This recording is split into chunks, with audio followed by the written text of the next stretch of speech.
Gigabyte has brought back its notebook range into South Africa, so it was the perfect opportunity to revisit some of the models that you'll be able to pick up at some retailers. While this review is covering the Gigabyte Gaming A16 model, I also have the review of the Aero X16 up for you to check out too. These two models are very different from one another and cater to different users, so be sure to check out that review too. The model in this review is the Gigabyte Gaming A16 CTH model. It is the RTX 5050 variant, but there's also an RTX 5060 model that you can pick up at the same time. The Gigabyte Gaming A16 is a 15.6-inch notebook that promises a robust portable productivity device with some pretty capable gaming performance at the same time. The A16 comes packed with an Intel Core i7-13620H CPU and an NVIDIA RTX 5050 notebook GPU with an 85W power limit. The display is 1920 by 1080p and it includes 165Hz. It is an IPS panel. At default, the notebook includes 16GB of RAM and a 512GB SSD. However, while pretty bare bones out of the box, you can upgrade this yourself. There's an M.2 SSD slot and the device includes 2 RAM slots for up to 64GB of DDR5 RAM support. I do think it is kind of a cheek for Gigabyte to slap a 512GB SSD into this notebook like it's 2018. It makes no sense for gaming. 1TB you can sort of forgive to some extent, but 512GB is just so out of this world. It is pretty wild, especially given that games are mostly all over 100 gigs now. Even with Windows installed out of the box, there's only 477GB free on this SSD, and that's really nothing in today's standards. When it comes to the ports, the Gigabyte Gaming A16 includes a DC in port on the left hand side alongside an RJ45 port, HDMI 2.1 port, one USB Type-A 3.2 Gen 1 port, and a USB-C 3.2 Gen 1 port with DisplayPort 1.4 and Power Delivery 3.0 support. On the right hand side you'll find another 2 USB-A ports, one is 3.2 Gen 1 and the other is USB 2.0. Lastly, there's an audio jack combo port. Gigabyte kind of skimped on the ports here too in my opinion. An additional USB-C port would have been nice to have and maybe an SD card slot, but I guess this notebook is catering for the very entry-level experience. In terms of communications, the notebook includes Wi-Fi 6E and Bluetooth 5.2. There's also a 1080p webcam with Windows Hello support and a built-in microphone as expected. The battery here is 76 watt per hour cell and is charged with a 150 watt power adapter included in the box.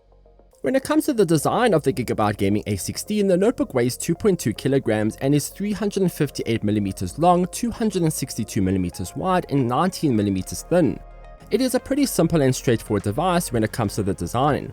Gigabyte calls this exterior shell black steel, but the entire notebook is made of plastic. This plastic covers the majority of the notebook and wraps around the top shell and the exterior around the keyboard and even the bottom. As a result, it feels a bit less than premium. There are a cool few design finishes here and there across the unit that make it a bit more gamer-centric though. There's a Roman numeral 16 decal on the side that looks quite nice.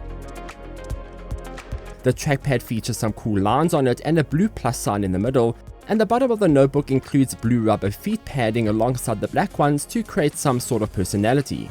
The keyboard here is half-sized and features full zone LEDs, however Gigabyte says these keys are their fancy named new Golden Curve keyboard.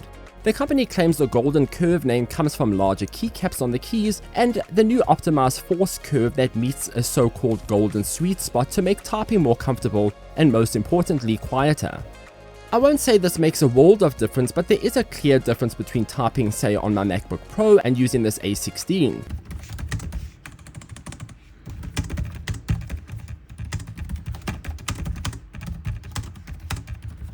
Noise from the keys feature a sort of dampening sound to them, like the keys hit a padding and the sound is greatly reduced. It makes typing quite wonderful, I won't lie.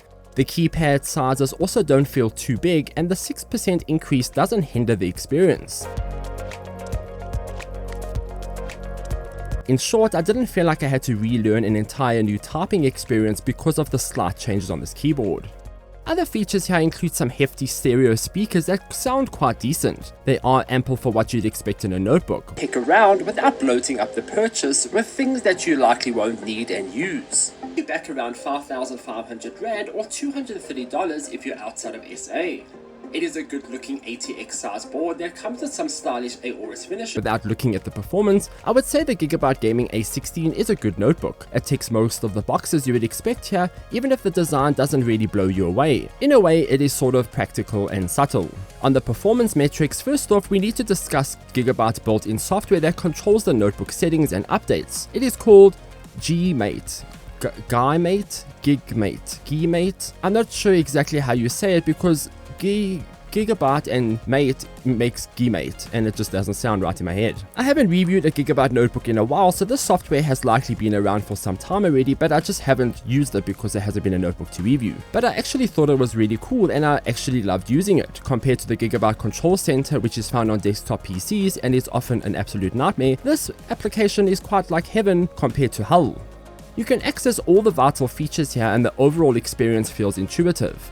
Updates are easy to find, settings are easy to tweak, and even the most basic things like power management and battery charge limits are not tucked away in layers of menus.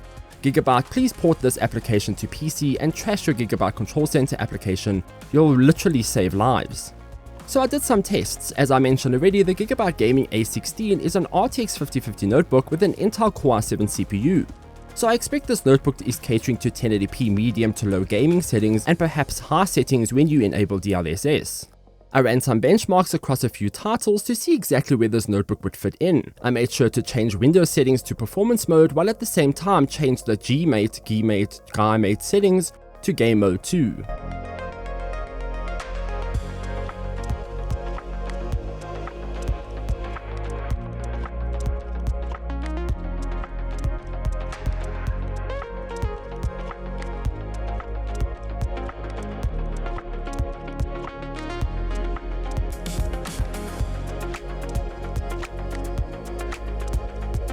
You can see from the test that this notebook does an okay job at gaming. It won't survive any high-end gaming settings, but I think you already know that. Cyberpunk 2077 hits 60 FPS without any DLSS or frame gen, which is quite decent. You can increase frames obviously by enabling frame gen and perhaps lowering the settings, but I did do these benchmarks on high.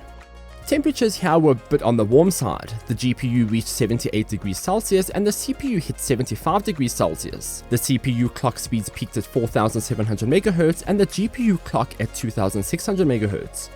Of course, the fans kicked in as soon as I launched any game, and they are quite loud as expected. They ramp up to a whopping 5700 RPM on both the GPU and CPU. This is a pretty high RPM. When you're not doing anything on this notebook, you barely hear the fans. Even during setup and downloading apps and installing games, the fans never made a sound. I wondered if they were actually even spinning. This means daily tasks won't be hindered with loud whining fans spinning while you're trying to catch up on your emails. Of course, gaming doesn't have nearly the same result, and the whining of the fans is clear and distinctive. It is what it is, I guess.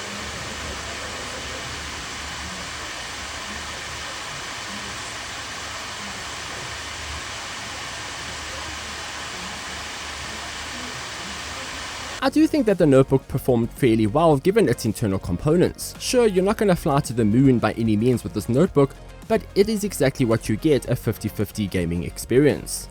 Battery life is also okay here. You'll get a bit over 2 hours according to the PC Mark gaming battery test. Daily battery life will then last well into the 10 hours and more if you're careful with the screen brightness and heavy tasks.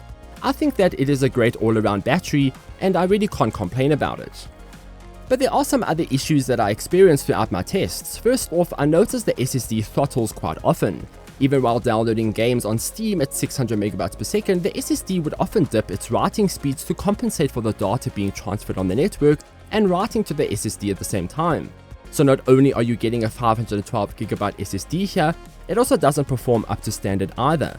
I also noticed like the most mundane tasks like installing Windows updates and even downloading content at times just slugged around, and I think it's all got to do with the SSD speeds. Then there's the display. The 165Hz panel is responsive and quite nice to play games on, but there's a lot of light bleed around the edges. All the corners have visible bleed, and even the slightest movement of the display's hinge results in this showing up even more. It can be distracting. Then the 300 nits of brightness also feels a bit dated.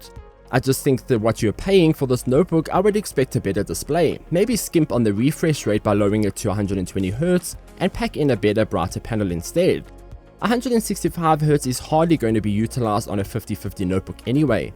This display is so dark that often I had to make sure that the brightness in Windows was actually set to max because I thought that the display was actually dimming itself. That's how low 300 nits of brightness actually is. I have some mixed feelings about this Gigabyte Gaming A16 notebook. It isn't an affordable device by any means, and I just expected a bit more here. This notebook feels like it should have just included better technology or maybe beef up some of its internals. So while I don't particularly hate this notebook, I just struggle to see what the value is because there are some features here that are greatly skimped on.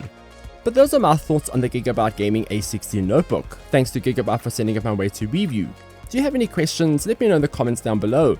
Be sure to check out my Gigabyte Aero X16 review up on the channel too, and until next time, farewell.